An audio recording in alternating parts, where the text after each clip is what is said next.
हर हर महादेव। देवों के देव महादेव जी के चरण में प्रणाम करती हूँ, मेरा प्रणाम स्वीकार हो।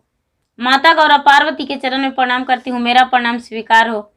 गणपति ललनवा के चरण में प्रणाम करती हूँ, मेरा प्रणाम स्वीकार हो। सब गुरु भाई बहनों के चरण में प्रणाम करती हूँ, मेरा प्रणाम स्वीकार हो। माता और पिताजी के चरण में प्रणाम करती हूँ, मेरा प्रणाम स्वीकार हो। सब देवी देवताओं के चरण में प्रणाम करती हूँ, मेरा प्रणाम स्वीकार हो। गुरु भाई बहन, मैं एक कथा सुनाने जा रही हूँ, इस कथा को पूरा सुनिए और रहस्य जानिए। आधी नहीं, आधी सुनने में शिव गुरु की अपमानित होती है और पूरा सुनने में ज्ञान होती है, इसलिए कथा को पूरा सुनिए और रहस्य जानिए। हर हर महादेव, घर घर महादेव। गुरु भाई बहन, एक राजा थे, एक राजा थे, बड़े पुजारी राजा थे, बहुत अच्छे राजा थे। राजा साहब प्रतिदिन भगवान की पूजा करने जाते थे मंदिर में पूजा करने जाते थे और पूजा करके चले आते थे। लेकिन जब राजा पूजा करने जाते थे तो मंदिर में ही देखते थे कि जंगल से दो पंछी आती है और जो राजा जल रखते हैं अपना लोटा में, वही जल चोंच से उठाकर और शंकर जी के शिवलिंग पे चढ़ा देते हैं। दोनों पक्षी अपना चोंच से और शंकर जी के शिवलिंग पर चढ़ा देते हैं। ऐसा देखकर राजा बड़े क्रोधित हो जाते थे, लेकिन मन ही मन क्रोध करके अपने क्रोध को शांति कर लेते थे और कुछ भी नहीं करते थे। ऐसा ही करते करते करते करते करते करते राजा को साल 2 साल बीत गया, 5 साल बीत गया, 10 साल बीत गया, लेकिन प्रतिदिन राजा यही खेल देखते थे। एक दिन पक्षी से पूछे राजा कि सुनो पक्षी दोस्त, हम भगवान के जल अर्पित करने को लिए लाते हैं, चढ़ाने को लिए, तो तू मेरा जल जूठा क्यों कर देता है? मेरा जल जूठा क्यों करता है और जूठा जल भगवान के शिवलिंग पर क्यों चढ़ाता है?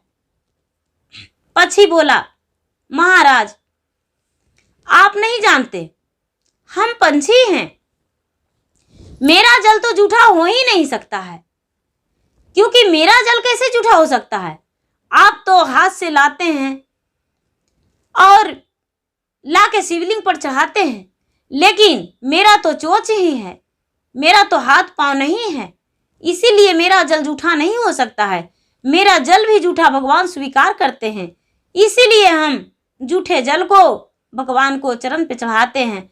हम इसलिए आपको लोटे से जल उठाकर भगवान को चढ़ाते हैं कि हम जल कहाँ से लाने जाएंगे, इसीलिए हम भगवान को पूजा करते हैं आपके जल से, और जब आप आते हैं तभी हम पूजा करते हैं, और कोई बात नहीं है। राजा बोले, नहीं, तुम झूठ बोलते हो, इसमें जरूर कोई कारण हो कि तुम मेरे जल को जूठा कर देते हो, मेरे जल को अपमानित करते हो। जब राजा ऐसा बोले तो दोनों पंछी बोला, राजा साहब ऐसा कोई बात नहीं।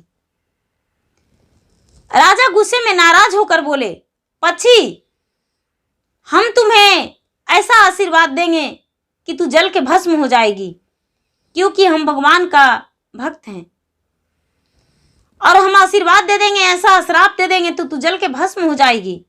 नहीं तो सच्चे बताओ, तू मेरा जल को क्यों जूठा करती हो? दोनों पक्षी बताए, राजा साहब आप नहीं जानते हैं, आपकी जो पत्नी है, आप जब जल भरते हैं तो जल रखते हैं अपना पूजा करने को लिए, लाने को लिए, तो आपकी पत्नी प्रतिदिन जूठे जल उसमें डाल देती है। आपकी पत्नी जो है कुकर्मी है, और आपका संतान ना होने का कारण यही है कि आप पूजा करते हैं और आपकी पत्नी जो है वो कुकर्म करती है। आप जब फल काट के रखते हैं प्रात में, तो आपका पत्नी जो है उसी प्रात में से फल लेकर उठा के खा जाती है और खा के जूठे फल उसी में धर देती है।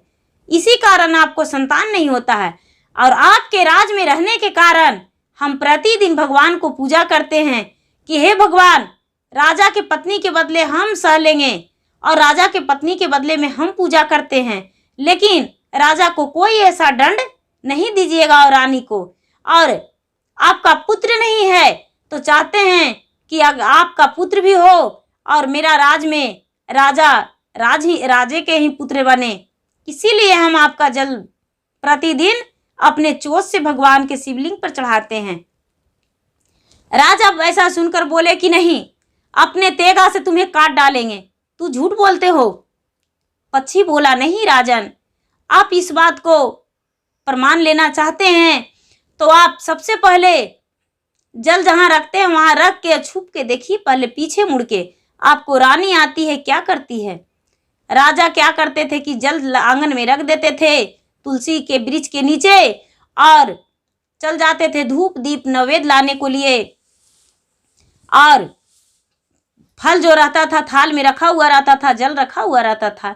झट से रानी आती थी और आके और राजा का जल जो था पी जाती थी थोड़ी सी, और बाकी वैसा ही छोड़ देती थी। फल जो था फल उठा के खा जाती थी, जूठा कर देती थी, जूठे फल उसमें धर देती थी, प्रतिदिन जूठा कर देती थी। तो राजा जब देखे तो रानी से बोले, आप ऐसा क्यों करते हैं, आप क्यों चाहते हैं कि मेरा पूजा भंग हो। रानी जो थी, रानी एक राक्षिनी थी, राक्षिनी के ओद्र से जन्म ली थी और राजा वन में से लाए थे उसको। राक्षिनी के ओद्र से जन्म ली थी और राजा वन से लाए थे। वन में शिकार करने गए थे राजा, और वन में वो राक्षिनी की बेटी एक सुंदरी विश्व सुंदरी बन के बैठी हुई थी, और ये जो राक्षिनी का बेटी थी राजा पे मोहित हो गई थी, तो एक सुंदर रूप बनाकर बैठ गई थी और राजा उस पे मोहित हो गए और अपना पत्नी बनाकर ले आए थे। तो अपना रूप कैसे छोड़ती, राक्षिनी थी लेकिन एक राजकुमारी बनना चाहिए, राजा के पत्नी बनना चाहिए, और राजा के पत्नी बन के रह रही थी, तो इसीलिए पूजा भंग करती थी। इसी कारण कि भगवान उसे संतान नहीं दिए थे। जब ऐसा देखे तो राजा पूछे अपना पत्नी से, पत्नी जवाब नहीं दिया। ऐसा देखकर राजा फिर से चले गए, दूसरे जल उठाए और दूसरे जल उठाकर दूसरा भोग लेकर और चले गए उस मंदिर में। फिर पक्षी आया, पक्षी राजा के चरण छुआ और बोला, राजा साहब आज हम जल को नहीं चढ़ाएंगे शिवलिंग पे। राजा बोले, क्यों। तो आज आपका जल जूठा नहीं है, आपका जल बिल्कुल अच्छा है, आपका फल जूठा नहीं है। आज आपका फल हम नहीं भगवान को भोग लगाएंगे। ये जो पक्षी थे, पक्षी जब ऐसा बोले तो राजा बोले, पक्षी कुछ मुझे बताओ, मेरा पत्नी ऐसा क्यों करती है, क्यों चाहती है, मेरा अपमान क्यों करती है। पक्षी बताए, राजा साहब आप नहीं जानते हैं, आपकी जो पत्नी है आपको नहीं पता। आप जब वन में शिकार खेलने गए थे तो आपकी पत्नी एक राक्षिनी का लड़की है, जंगल में रहने वाली राक्षिनी की लड़की है, और वो एक सुंदरी बन के और बैठी थी और बैठकर और आप पे मोहित हो गई थी, और आप उसे देखकर मोहित हो गए और मोहित होकर उसको अपना पत्नी बनाकर ले आए। तो राक्षिनी की पुत्री जो है राक्षिनी ही रहेगी, कभी वो सुंदर नारी रानी नहीं बन सकती है।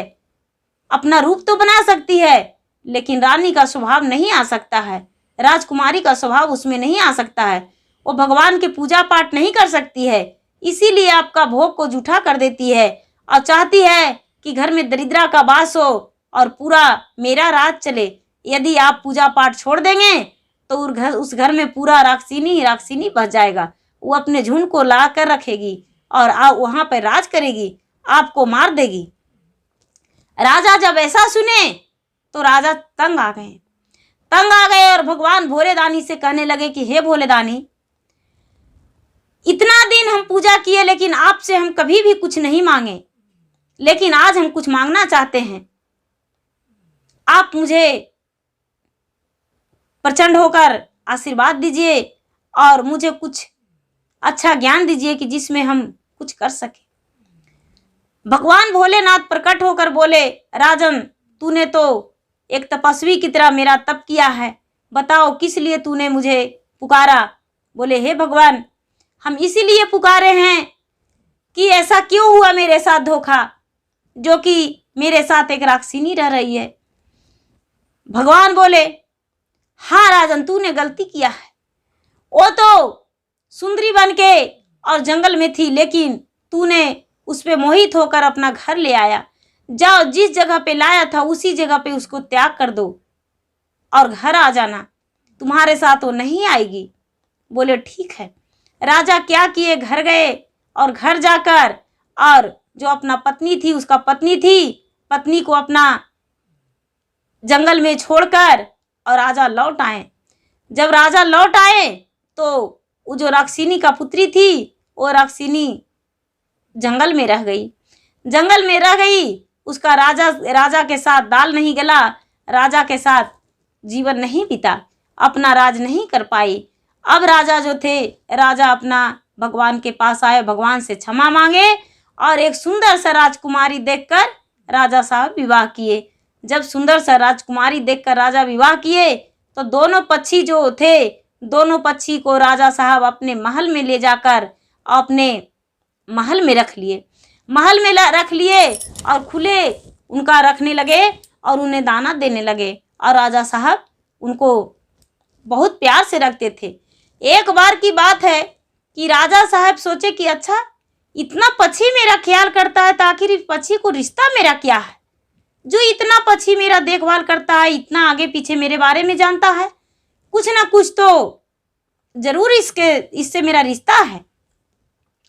राजा साहब ब्राह्मण को बुलाए, बहुत ज्योतिषियों को बुलाए और राजा साहब बहुत सारे ज्योतिष को बुलाए और पूछने लगे कि ये दोनों पक्षी से मेरा क्या रिश्ता है, जो पक्षी मेरा इतना ख्याल करता है, अपना जान से भी ज्यादा मुझसे प्यार करता है, क्या कारण हो सकता है।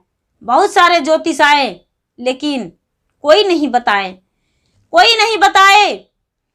एक मूर्ख ब्राह्मण था, वो रास्ते से जा रहा था और एक तोता एक मैना एक डाल पे बैठी हुई थी और दोनों आपस में बात कर रही थी। वो जो ब्राह्मण थे वृक्ष के नीचे छांव में बैठे हुए थे, मूर्ख ब्राह्मण और तोता और मैना आपस में बात कर रहे थे। तोता और मैना आपस में बात कर रहे थे कि अरे, जो राजा है, राजा के पास दो पक्षी है, यदि राजा को बारे में, उसका कल के बारे में कोई बता देगा पक्षी के बारे में, तो राजा उसे बहुत दान देगा, बहुत धन देगा, बहुत सोना देगा, चांदी देगा, धन देगा, अनाज देगा, कपड़ा देगा। ये जो तोता के पास जो पक्षी थी, तो दो पक्षी थी, तो उसकी पत्नी जो पक्षी दूसरे पक्षी से कह रही है कि तो क्या रिश्ता है जो उसका राजा जानना चाहता है, और उस पक्षी से क्या रिश्ता है। तो जो पक्षी थी, एक पक्षी तो कह रहे अपने पक्षियों से कि उसके माता और पिता हैं। राजा साहब जो थे, राजा साहब के माता पिता, तो राजा साहब एक ही पुत्र थे और उनको माता पिता बच्चे में स्वर्गवास कर गए थे। और बच्चे में स्वर्गवास कर गए थे तो जब बच्चा छोटा था, राजा छोटा था, तो राजा को क्या करता था, उनके जो पक्षी था, वो पक्षी प्रतिदिन घर में लाकर एक फल खिलाता था बच्चा को। और जब वो राजा बड़ा हो गया तो राजा पुजारी बन गया, तो अपने बच्चे को रक्षा के लिए प्रतिदिन मंदिर जाता था और मंदिर में भगवान से लंबे आयु मांगता था। और जब राजा राक्षिनी से विवाह कर लिया तो राक्षिनी से भी बचाने के लिए राजा के आगे पीछे पक्षी घूमता रहता था और भगवान के पूजा करता था। उसके माता पिता हैं, जहां तक कि पक्षी को पता था कि हम उसके माता पिता हैं, लेकिन राजा को नहीं पता था। ये मूर्ख ब्राह्मण जो था वो राजा के राज दरबार में गया और राज दरबार में जाकर और राजा से बोला, राजा साहब, इस पक्षी के बारे में हम आपको बता सकते हैं कि पक्षी से क्या रिश्ता आपको है। वो बोले क्या क्या है। तो राजा साहब, सबसे पहले कि आप जैसा महल में रहते हैं वैसा महल बनाने के लिए मेरा तैयार हो जाइए। राजा बोले, इन मस्तु, हम बना देंगे, लेकिन बता दीजिए क्या है। बोले कि राजा साहब, ये जो पक्षी हैं, दोनों पक्षी, एक आपके माता हैं, एक पिता हैं। आप जब बच्चे थे तो क्या आपको पक्षी फल ला कर देता था। राजा बोले, हाँ, मुझे तो एक पक्षी देता था, लेकिन ये नहीं पता था कि कौन पक्षी था। वो ब्राह्मण बोले, यही पक्षी था। जब पक्षी से पूछे राजा कि क्या आप मुझे फल देते थे, तो पक्षी ने सर डुला दी कि हाँ, हम ही ने दिया करते थे फल, क्या आप सचमुच में पहले जन्म में मेरे माता हैं? पक्षी सर डुलाए, हाँ। क्या सचमुच में आप मेरे पिता हैं?